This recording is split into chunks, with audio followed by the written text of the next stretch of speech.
We're good now, Madam Chair. Thank you very much. Welcome everyone, and welcome to members of the public that may be joining us for our June meeting. So we're just going to dive right in. Are there any additions or deletions or amendments to the agenda? Madam Vice Chair, I've received nothing from anyone, so I would suggest not. Okay, thank you. I can assist you if you like by reading out the motions as occurred at this meeting. It's up to you. I think I'm good. Okay. If you could, I'll be noting them for sure. Thank you. Okay, so I have a motion here that the Stormont, Dundas, and Glengarry County Library Board approves the regular meeting agenda as presented. May I have a mover? Lyle, thank you. And a seconder? Jim, thank you. Just for the record, Margaret, can you see us or? Yes, I can. Okay. And the vote on that, Madam Vice Chair? Yes. Approved, thank you. Yep. Oh. Motion carried. Oh, sorry. I didn't hear you call for the vote. All those in favor? Thank you. It's carried. Thank you. Any declarations of pecuniary interest? Okay, hearing none. Moving on to the next item, the adoption of the minutes. So I have a motion here that the Stormont, Dundas, and Glengarry County Library Board approves the minutes of the May 13th, 2021 regular meeting as written. I'll move it. Thank you, Lyle. Seconded. Frank, thank you. All those in favor? Thank you. I'm in favor as well.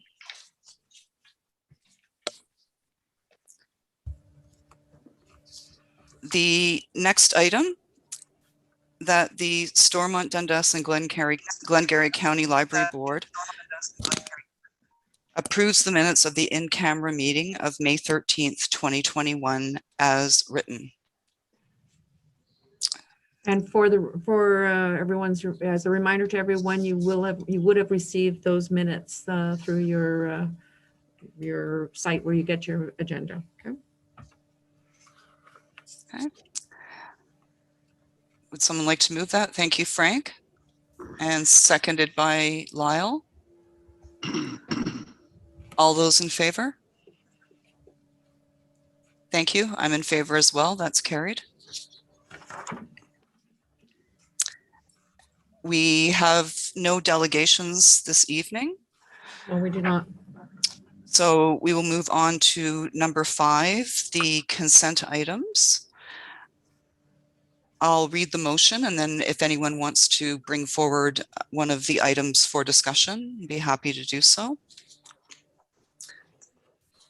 So I have a motion here that the Stormont, Dundas, and Glengarry County Library Board approves all items listed under the consent items section of the agenda as presented. Would someone like to move that? Lyle, thank you. Seconded. Jim, thank you very much. Was there anything that anyone wanted to discuss? Frank, I'll go to you first. Thank you, Madam Chair. It's just a quick question. I'm just curious, but in the financial report, Karen, yes. I know we get, I believe it's, I don't have it open, it's 131,000, I think, in funding from the province. $131,761, yes. Which I think has been that number for many, many years indeed. Past. When do we get that? Like, did they wait till the end of the year, or? No, it is generated at the provincial level sometime after the receipt of the annual survey. This year, the annual survey, the deadline for the annual survey was April 30th. It was definitely moved up from previous years. It's a bit of a, a guess as to when we would receive it, but I would imagine it would be probably not much before September or thereafter. And is that common? Is that common as far as? That would be early. We have in the past, we've received it as late as November in the year. Yeah. Okay. Thank you. I think Lyle also had something, Margaret. Yes, Lyle?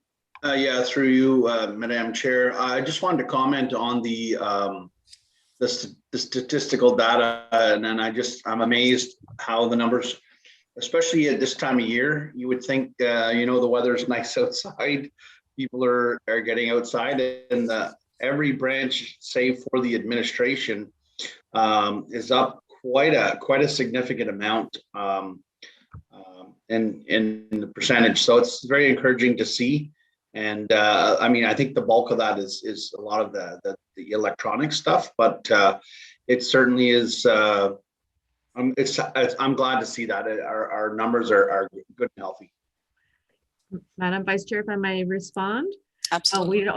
We should also remember, Lyle, that also reflects last year in May, the branches were closed, so we were relying solely on digital borrowing. If I may also add to the statistical summary, just because I did take note of a couple of things. We still getting some new patrons, namely in Alexandria and in Morrisburg, that are, all things considered, that's quite good.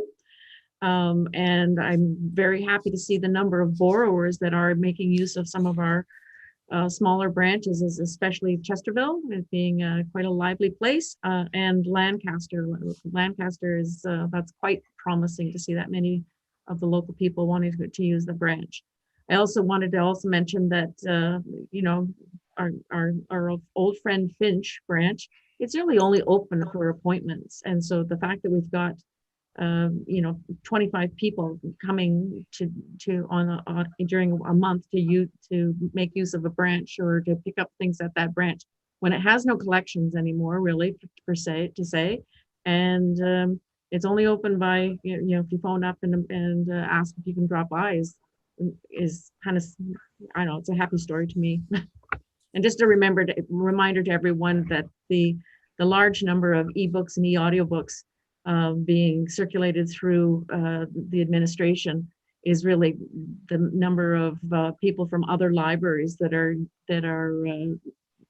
requesting and borrowing our ebooks from our library, which kind of speaks to the quality of our ebook collection as we've been working on it for the last year. So just want to make note of that. Thank you very much. Sorry, if I also may just skip over to the financial thing, because Frank mentioned that. I wanted to point out to the library board that under branch rents, insurance, and security, it reflects a very low number at this point, but I want everyone to know that we have just this week submitted our annual rents to the local municipalities for our branches to the tune of about $170,500. So that number will significantly change. Let you know that. Okay. Jim, did you have a question as well? Question and comment. You mentioned the number of ebooks that are going out, and I noticed in the report of the systems librarian that one of their activities had been to sound like deal with the system to determine the charge for ebooks. Is there a separate charge, or is that something that we sign on to the cloud library and then go from there, or is there a charge per book to the library system? And Jim, to respond to you, I think you might be referring to, I haven't got I haven't looked at her notes specifically, but very recently, I think in the month of May, we opted into a pay-per-use model for audiobooks, e-audiobooks. E-audiobooks are notoriously very, very expensive, and it was suggested by our account manager through Cloud Library that might be an option we'd want to try.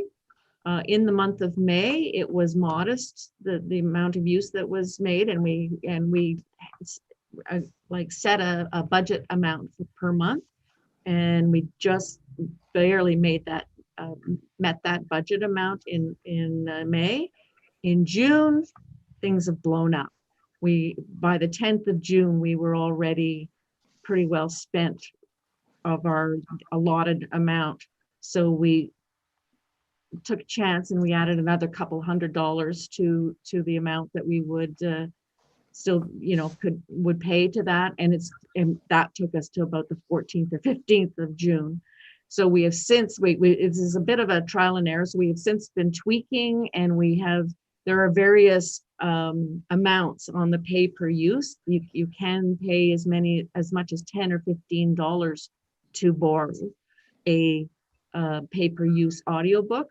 We had started it at $5. We've since reduced that down to $2 to $3. So if the book, or if the audiobook can be borrowed on a at the pay per use model for $2 or less, it can be borrowed. Otherwise, it's not in our collection. Lyle? Yeah, I just wanted to follow up on that in regards to the audiobooks and stuff. Do we have a mechanism that if an individual is visually impaired, that they not have to pay? Do we have a mechanism for that? Like, if someone is legally blind and they'd like to sign out an audiobook, should they have to pay? Well, in a case like that, we would probably want to direct them or encourage or kind of stipulate that they use our SELA collection rather than the Cloud Library collection, all of which are free to library users.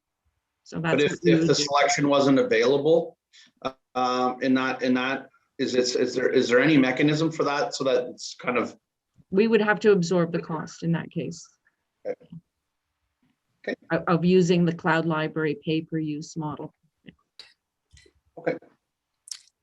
Any other comments? Okay, seeing none. Thank you for that. We still do have the motion on the table. Oh, thank you, Karen. Mm-hmm. So I read the earlier motion. By Lyle, seconded by Jim. Yep. All those in favor? That's carried. Thank you very much. We have nothing under action items, so I will turn it over to Karen for the library branch operations roadmap to reopen. Karen? Sure. Thank you very much, Madam Vice Chair. Okay, so in your package, you have a report that was prepared and sent out to you earlier in June. Since that time, as we know, with everything to do with the pandemic, things have been changing at quite a quick pace. I can tell you now that as of June 11th, we entered into step 1 at our branches, and services that were available at all branches as of June 11th were curbside pickup service, virtual library support and programs. We also offered at Alexandria, Chrysler, Ingleside, Lancaster, Morrisburg, and Winchester branches only computer access for 30 minutes. I think we started that as of June 21st, and offering printing, faxing, and photocopying. And I think if you read through your the branch reports, you notice that in some branches like Morrisburg, that is a very much appreciated service, the printing, faxing especially. So then going forward, we are going to be entering in, I think we just got word today or yesterday about an early start to step 2. I think that actually it has been noted kind of, I don't know, with a bit of a tongue-in-cheek that on Friday before a long weekend, once again, it can go into a different to the next step. We will be starting on July 5th, which I think is a Tuesday after the weekend, long weekend. At that time, services available at all branches will include some capacity, like 25% capacity limits in place. We can do in-branch holds pickups as well as curbside pickups. We will be allowing 30-minute computer access, along with printing, faxing, and photocopying services, limited in-person library support, and a continuation of our virtual programs. And very specifically and especially our wonderful time-honored summer reading club program. At some branches, we will also be allowing browsing and short stays. Those will be at those branches I mentioned before. So there's one reason we call them resource branches in each local municipality, so that they will be available as of July 5th. And we will be increasing the hours of operation at those branches as well, so that they're back to regular branch hours of 44 hours at Alexandria, Ingleside, Lancaster, Morrisburg, and Winchester, and 20 hours in Chrysler. We will be also offering browsing and short stays, gradually coming to the smaller neighborhood branches. Okay, so that's where we're going to be as of July 5th, until we get the go-ahead to go to the next step, which we don't quite know when that'll be, but we're hoping that'll be fairly short order, than maybe within the month of July. And then when that happens, we still will have capacity limits. We don't know yet whether it would be 25% or possibly 50% capacity. There will be no time limits on visits. Computer access will be increased to an hour per person at a time. Again, we'll have our printing, faxing, and photocopying, in-person library support, regular hours of operation, and at all branches, and a continuation of our virtual programs. So we've got a plan in place. We've got our staff is all prepared. We've got our protective shields and masks and face shields and plexiglass and whatnot, cleaning protocols, all of that. Everyone's very well prepared for it. We're well versed. We're just kind of waiting for the next thing, and we just don't want to jump in. You know, if they said today we could start tomorrow, well, we're a little bit more ponderous machine than that. So we're giving ourselves a few days to make sure everyone understands what's expected, and then we're ready to go. Okay. Thank you, Karen. Does anyone have any questions for Karen? No?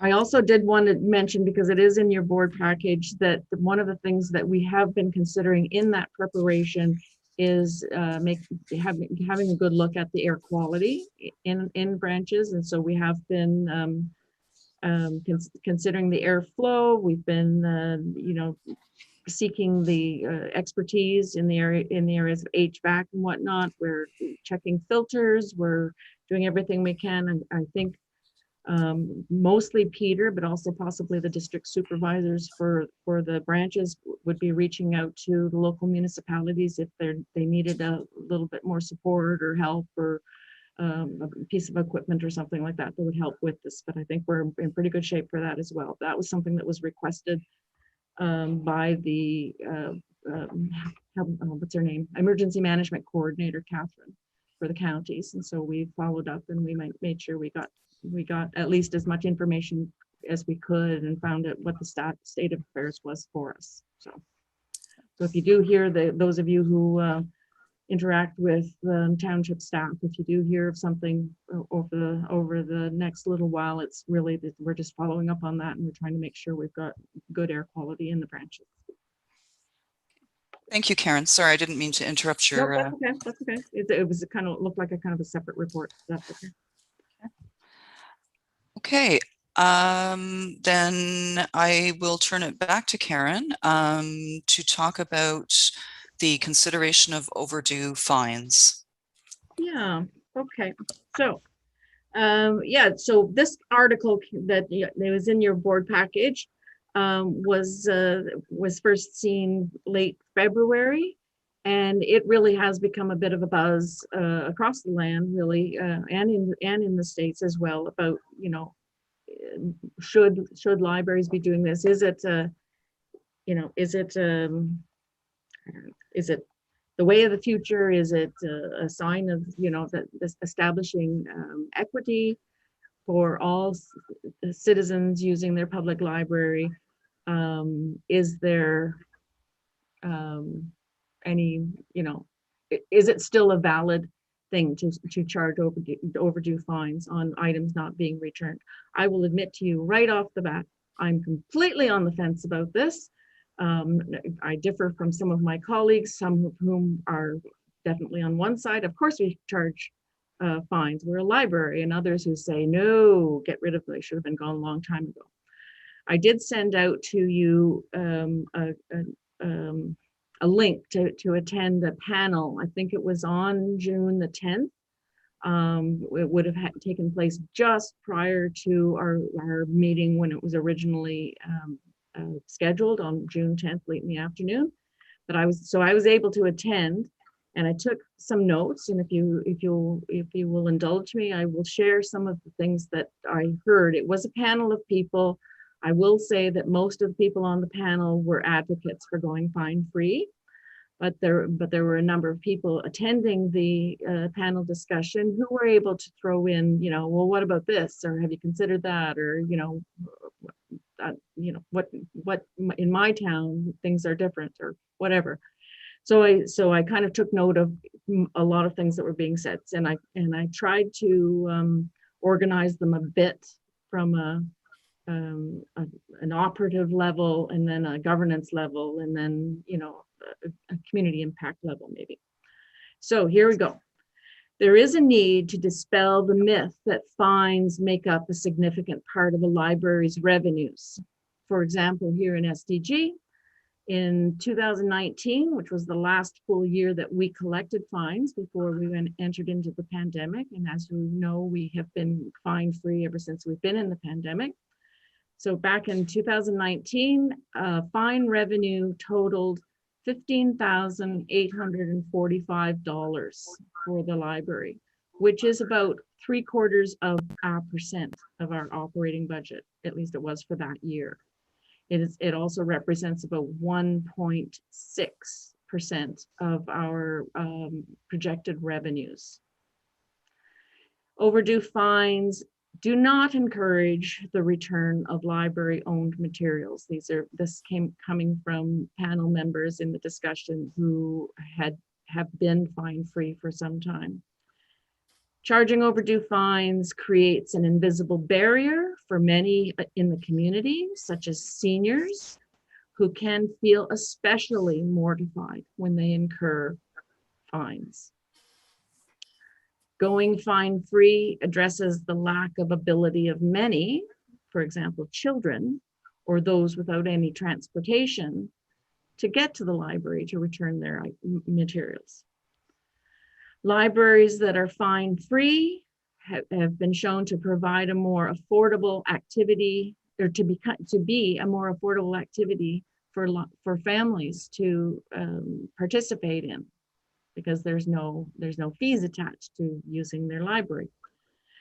Libraries are increasingly focusing on accessibility and social equity, and libraries have a greater appreciation for meeting the needs of all citizens.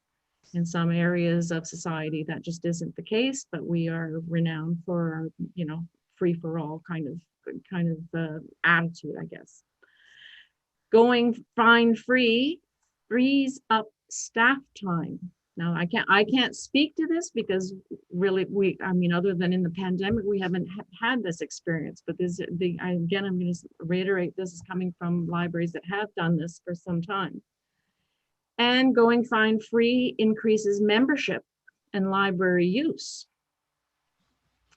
And when items do get lost or don't come back in a timely fashion, it's not because there's maliciousness involved. It's just really an oversight or overly busy individuals, families, whatnot. Library boards are in a position to deal more with feelings than with numbers, reflecting that the nature of politics is about feelings more than facts. Now, this comment came from a library board member and a former city councillor who was attending the talk, and he wasn't on the panel. He was one of the attendees, and I thought that was kind of an interesting comment that he made, and that library boards could consider the political aspects of going fine-free, and I'll speak a little bit more to that in a couple of moments.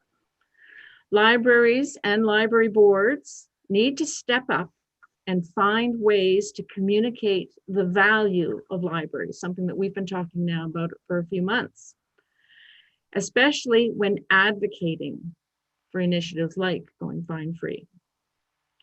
And there would be a need to communicate how going fine-free would benefit the community.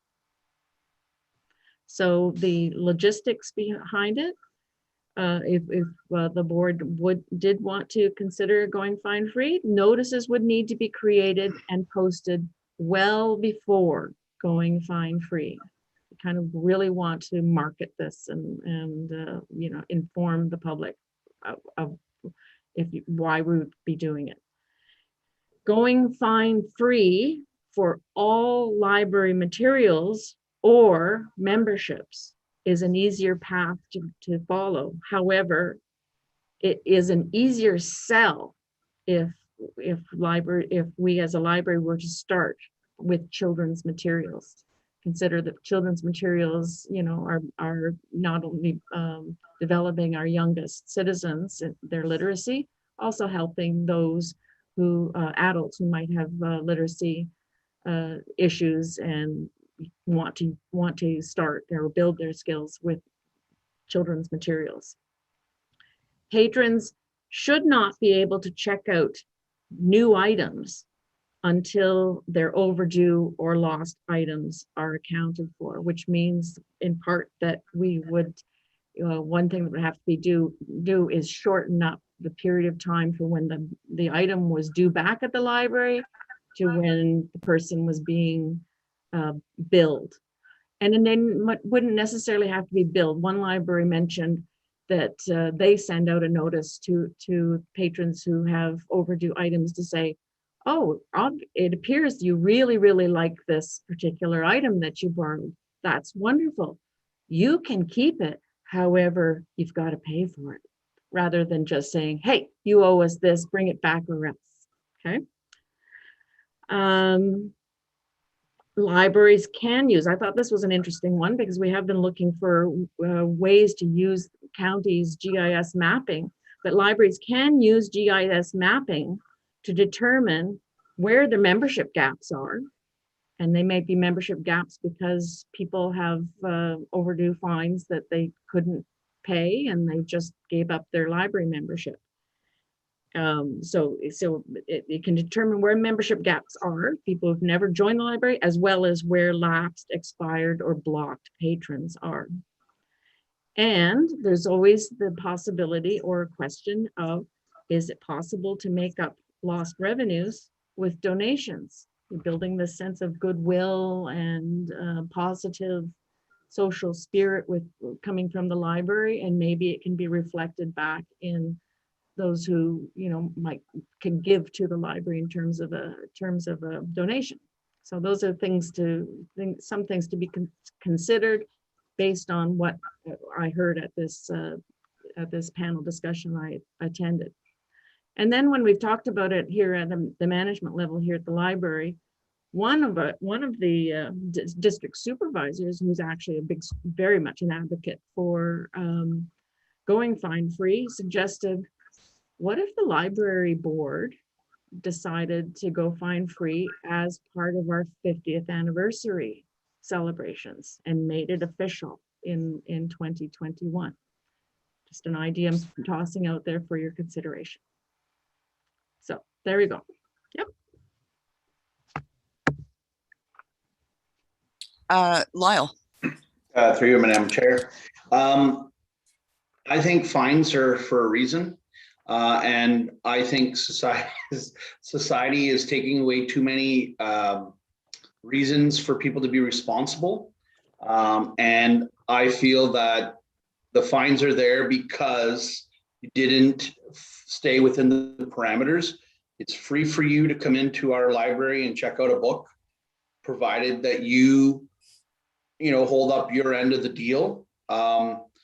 And so my daughter is a person who has fines.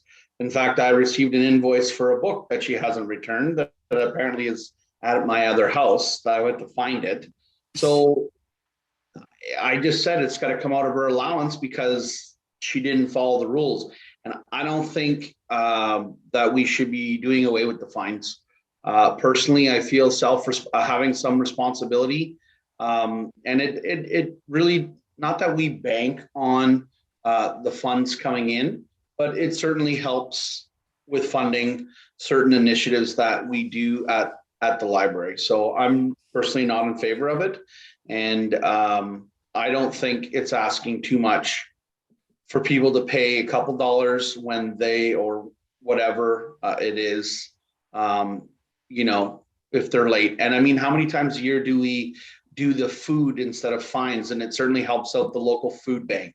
Mm-hmm. So I think, personally speaking, I'm not in favor of doing away with them.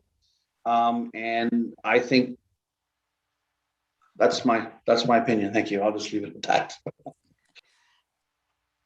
Would anyone else like to comment? Tony? Thank you, Madam Chair. My view on it is diametrically opposed to Lyle's. The reason that we have fines is an old reason. Just like there's many old reasons that we do things, and we change our mindset, we change our thought process. Technology changes. We learn there's different ways to attack things. The penal system being one of them. People advocate for different ways for people to be rehabilitated. I'm not outright dismissing the need for fines or the need for responsibility. That's definitely there, and maybe one of the ways we look at responsibility is if someone doesn't return a book in a timely fashion, they receive notice that they haven't returned a book in a timely fashion. And until the book is returned, they will not be able to remove any more. Is there a mechanism in place where we can use technology that you haven't paid your fine and it will go against I'm not sure if we can collect, as we do with fines for municipal service where they don't pay, we just attach it to their tax bill. But I think we need to find a different way where we're not burdening the person with the slap on the wrist, because $2 or $3 or $4 or $5, whatever the fine is it that much? Is it that much of a penalty for them to hold on to the book for 6 months and then return it and pay a small fee? And I don't know. I think it's burdensome that we collect fines. I think we should think of some other way of doing it. And one of the things that I think of is some mechanism that triggers their removal from being a member of the library system, just until they return the book, or suspension of their borrowing privileges. Suspension of privileges. Thank you, Karen. Yes, exactly. I don't know. Whenever I was a kid and the fine was 25 cents, like 25 cents was a bag of candy at Lob's grocery store or Lob's convenience store. And what's 25 cents? And oh, well, and much to Lyle's point, mom or dad are going to pay the fine. And, I don't know. I think we should be dispensing with the fines and looking for some other means of instilling the people to have faith and to follow the rules that they sign up to follow. That's my comment. Thank you. I'll go over to Frank next. Thank you, Madam Chair. Everybody's putting their thoughts in. I think we are trying to get people to come to the library. We're pushing, and the fines could be a deterrent to some. As Karen mentioned, the donation, I think a lot of people, and Lyle, you made it aware that, your daughter did not return it and you're going to take it out of her allowance.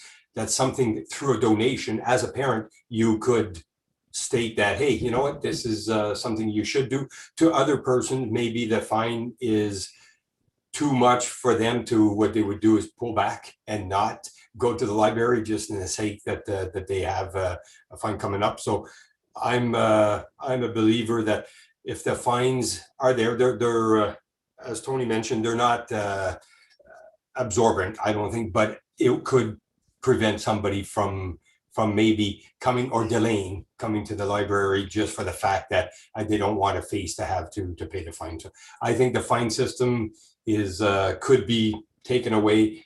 Donation in lieu of could still probably, I bet you, would bring in more than half of what we've been taken in. 15, I've seen some of the libraries were mega dollars in fine revenues, the bigger ones. At 15, I think there's other source of revenues we can look at overall in our budget to accommodate. So I would be one to potentially look at reducing the fine. Now, can they borrow more books with having books that aren't returned? The only thing that I could see with the abuse. So how do we deal with when there's a book that's not being returned and you send out the request to have the book brought back and we don't get it back? How do we deal with that? Which is a different story than being late on a book. So Karen, maybe you could answer that. Well, I would say that the vast majority of fines, outstanding fines, and people that that we've lost them, so to speak, because but the vast majority are for $5 or less, $10 or less. We have a threshold at $15 that your membership is suspended if you've racked up $15.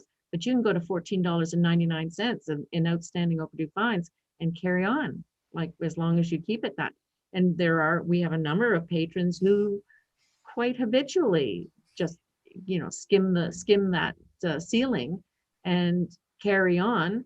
And then we see them twice a year in the food for fines, and they might provide us with $10 worth of canned goods or whatever, and they lower their amount that much more. And they see, for whatever reason, they see that as an altruistic act that helps resolve their problem and pay it forward to someone else.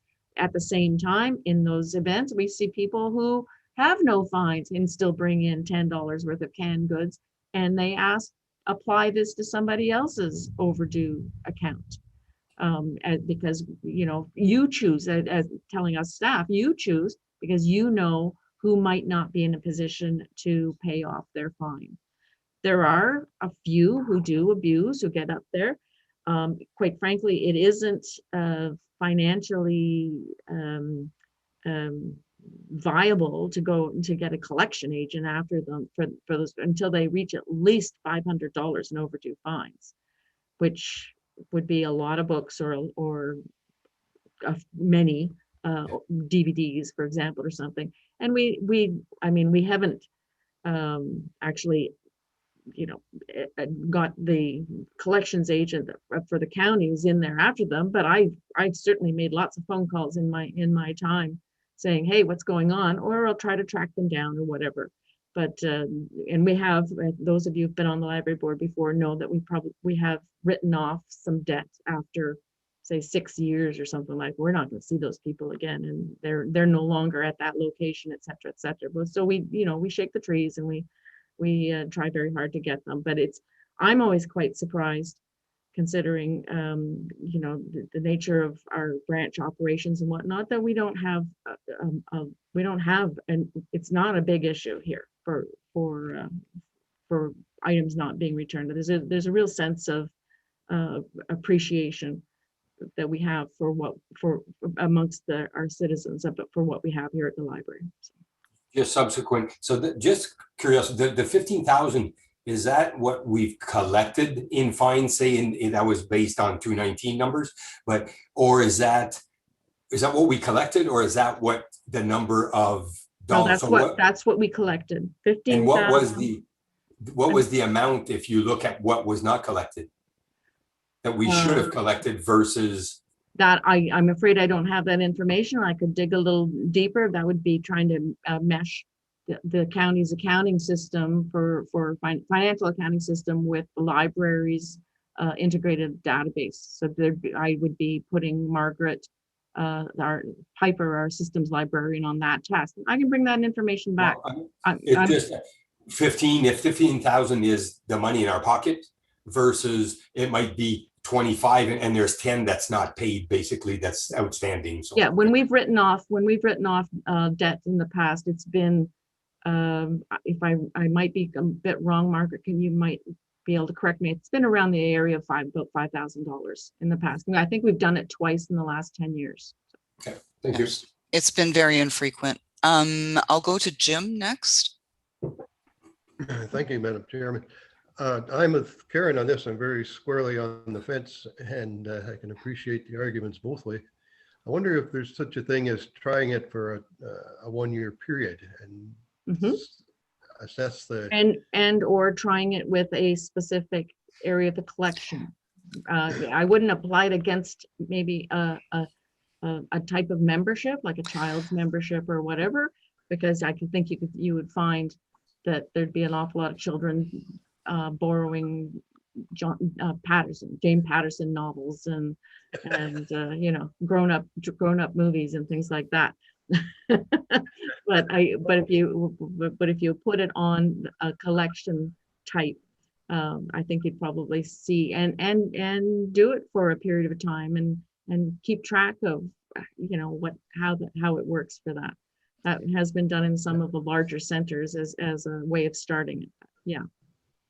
I think that would be a reasonable approach, because clearly there's a lot of division there, and I don't want to get a fight going here with the rest of the board. Good thing it's a virtual, otherwise you might be reaching across the table there. Okay, I'll go to Tony next, please. Thank you, Madam Chair. And as to the fines, I'm not ready to combat Lyle over the fines, but but it's just, you know, my thought and Lyle's thought and our thoughts, and this is the opportunity we have to express them.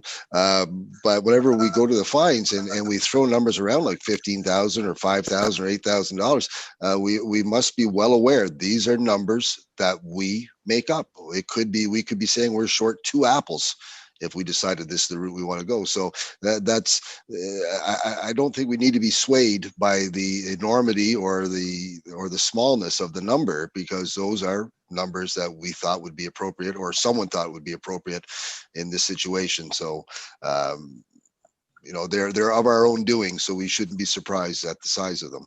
But I'm open to, my comment is more about, let's try to find something different that may work.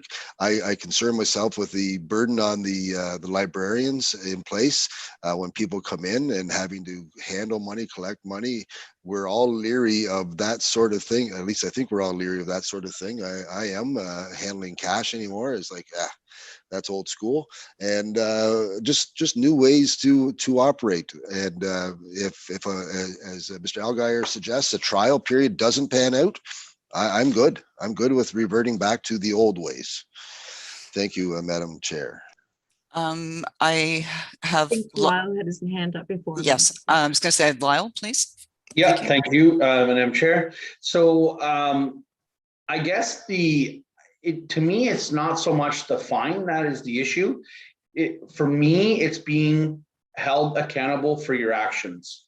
So if it means, I don't really, I feel like if you play within the rules, you can keep going and keep coming back and forth. But I feel there needs to be repercussions, because I don't feel we're helping anybody out by especially children, and we're not helping them out by if they think they can just keep coming back and getting books.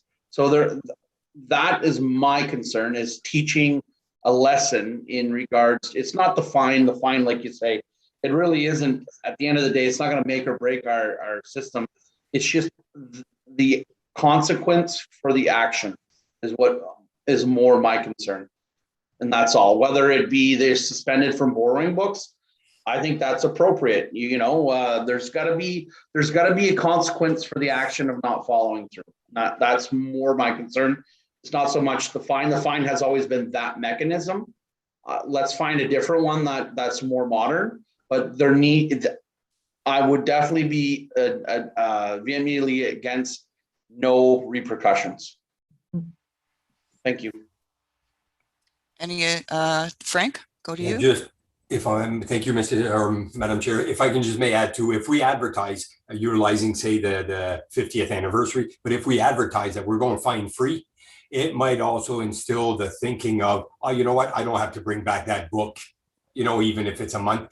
It might be persuading to kind of that nonchalant thing. So maybe, yeah, I believe in not, you know, keeping the fines to minimum, but at the same time, you don't want to promote that we're now fine free, because it could serve as not having not the pressure, but being forced to abide by the rules. So just a thought. I'd just like to say one thing. I know this is a topic that's hotly debated.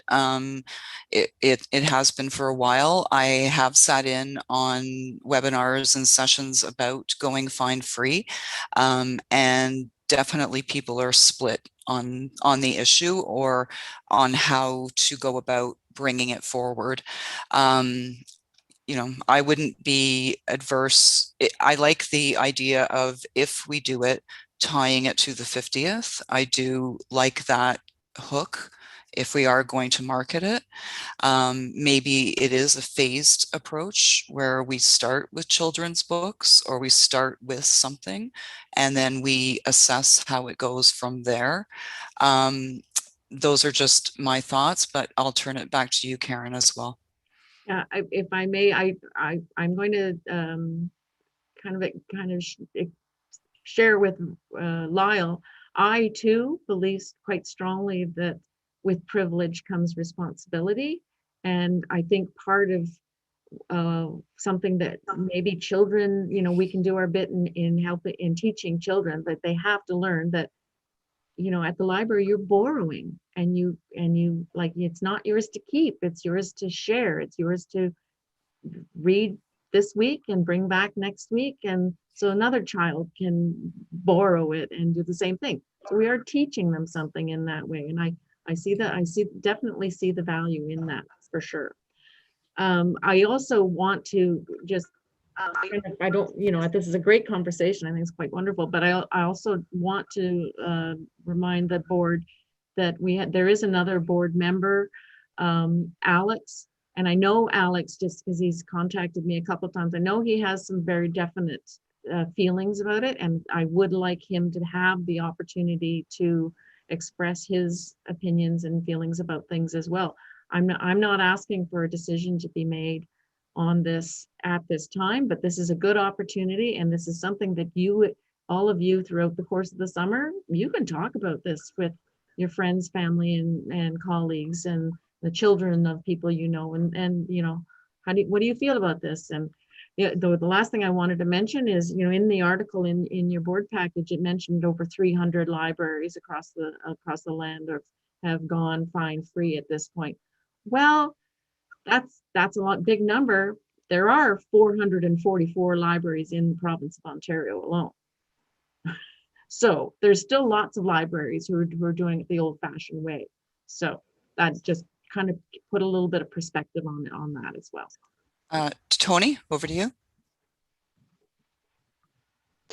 Thank you, and I promise I'm not trying to drag this out, but to your point, Karen, Alex isn't able to be with us. And now generally I feel if you can't make a meeting, that's, you know, you don't make the meeting and you're not part of the discussion. But in this case, he is a new member, and we do need to keep our members together. And we're also short one. We're still short a member. So in essence, we're short two from this discussion tonight. Mm-hmm. So to your point, yeah, we do need, if we're looking for thumbs up on this sort of thing, as the former acting warden would say, do I see a thumbs up? Yeah, I think we should, my opinion is I think we should hold this, not to make it a twice a long discussion, but allow them to offer their opinions at the next meeting. I agree as well. It's not a decision that needs to be made tonight, but it is certainly something. We're fine free anyway at this point. So, Right, exactly. But it is something for us to think about, and I agree. I would like to hear from the other members as well. So perhaps we can bring this back again and just have a discussion again about it as well. Okay. Yep. So again, I will turn it over to Karen to talk about the value study update, please, Karen. yes, I'm speaking on behalf of Susan on this, quite frankly, at this point. Susan has taken the lead in developing some interview tools. And she has gone out and she has actually conducted interviews over the last few weeks with some current and former long-term staff. And so she's kind of analyzing. Susan has a strong background in research and this kind of thing. So she has a good understanding of what it is she's looking for in it.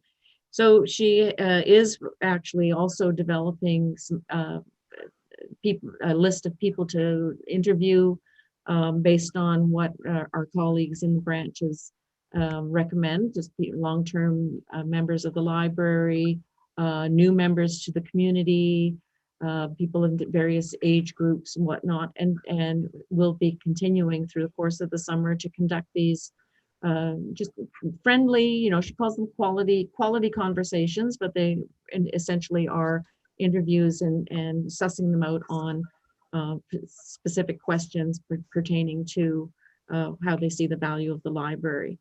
And she's also been looking at some documents from our past public and activities that would kind of address this as well. So she's working on finalizing that interview tool. She's getting other colleagues in the library, kind of familiar with the approach that we want to take in interviewing people, and continuing to meet with people, interview them. If we have a chance to actually pop up and attend any community events of any sort, that's certainly going to be a venue where such value conversations take place. And she will start creating community profiles and preparing some economic impact tools, so that before she leaves us in late September, we will at least have the toolkit that we need to carry on. And then toward early next year, or towards the end of this year, we're better in a position to start talking about how we are perceived, how we are viewed, and how we are valued by our communities. Any questions for Karen on that? No? I'm glad to see that you're getting a framework together before Susan leaves, so that's helpful. Mm-hmm. So back to you, Karen, for the Summer Reading Club update. Yep. So we have two great first time Summer Reading Club facilitators, Emily and Chloe. And they started with us in early to mid-May, and they have been very busy. First of all, getting to know each other, and then creating, kind of the framework for the summer reading program. The theme this summer is Game On. So there's going to be lots of fun and games, and combining, some literacy-based activities in that whole idea of playing games. They have been reaching out and have been, as of, what it says in your package is that they've reached out to five completed class visits and 7 more booked. I think that number could be at least tripled, if not quadrupled at this point, because they have been very busy. And I spoke with them last week when they're conducting kind of the last of their presentations with schools. And basically, you've got to sweet talk the principal, and once you've got the principal's permission, they're doing like Zoom meetings or Zoom presentations, 1 class at a time. So they might get into 3, 4, 5 classes in an individual school and do their bit. They're both fluently bilingual, so that we've got a good sense of being able to do the program both in French and English, and they're very, very much open to trying to have, if not something throughout the course of the summer, whether it be, you know, events in the park or something like that, a final event in August where we can actually have a bit more of a party kind of thing. And the reading incentives with every activity, there's an encouragement to, you know, take out books. Every book you read, you get to put your name in into a possibility to win a prize, et cetera, et cetera. The program works. I mean, this has long been proven that you know, kids reading in the summertime, they don't have that loss of reading abilities over the course of the summer, as do kids who don't enjoy or don't get involved in a reading activity. In fact, we see more and more that those who do participate in summer reading programs, their literacy level goes up and they go back to school and they're like rock stars in the classroom in terms of their reading ability and stuff. So they've got a good thing going on. One of them is a little quieter than the other, but they both very much in it to win it in terms of the summer reading program, and they're ready to go. We've had our registrations have only been done via email and whatnot, and I think we're right around somewhere close to about 100 or so kids who have registered. So they will be participating via Zoom, YouTube, possibly something like Google Classroom or something like that to participate in the weekly programs. Okay. Thank you. Any questions? Oh. Then over to library programs for June 2021. Yeah, well, this has pretty much all gone by the wayside, as you can tell, but we had a wonderful story walk event at the Warwick Forest on Father's Day weekend. The bugs weren't too formidable, but and the weather held out for participants. I think they had over about 50 or so families going through and reading I think it was more non-fiction than fiction, just about, you know, the planet and the world, and so it was very much environmentally centered, and everyone really participated. It was a much longer walk than took place in the earlier program in March in Somerstown Forest, but the ground was, you know, drier, and everyone who went out had a good time with it. So that was a good one. And then you can see the other ones that are mentioned in your agenda. The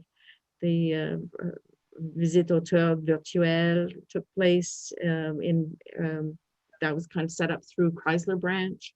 And, you know, things are on the go. In the summertime, the real focus is the Summer Reading Club. There will be there will probably be ancestry, virtual ancestry programs for adults. There will be our stay-at-home virtual book club will continue through the summer, but our real focus is on the Summer Reading Club throughout the summer. Okay. Any questions on the library programs? Okay.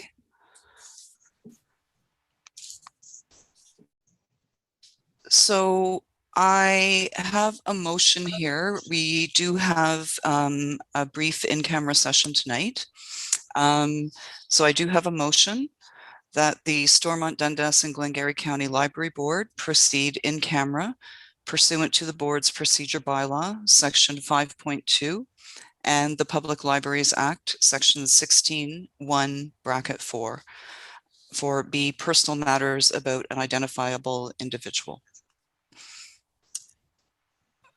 Someone want to move that? Lyle, thank you. Seconded by Tony. All in favor? Okay.